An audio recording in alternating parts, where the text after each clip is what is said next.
जी बड़े प्यार से बोलिए जी। निरंकार जी। काशी आप जी के चरणों में एक भजन से आशीर्वाद लेने जा रही है। जो टूटिया हो नादान बच्चा समझ के बख्श लेना। महिमा तोहार बाटे,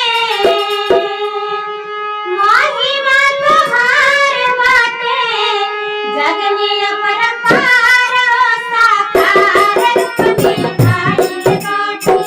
बिल्कुल निरंकार हो साकार रूप में आइल बाटे।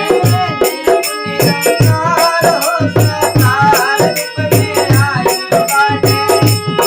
निरंकार हो साकार रूप में आइल बाटे।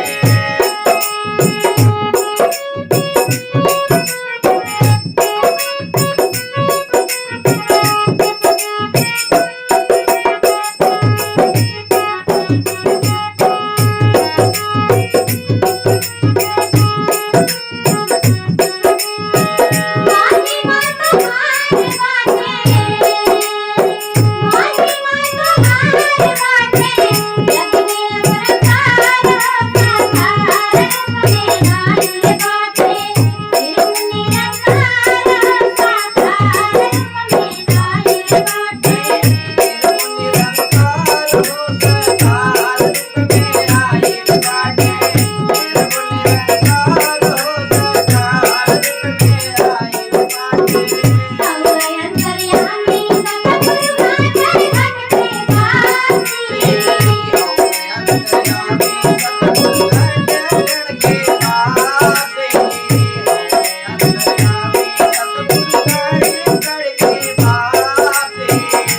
भगत तोहार कबीरा रे ना उदासी।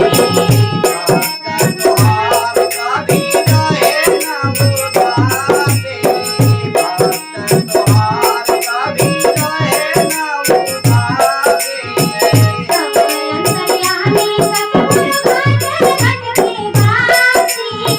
भगत तोहार कबीरा रे ना उदासी। रोज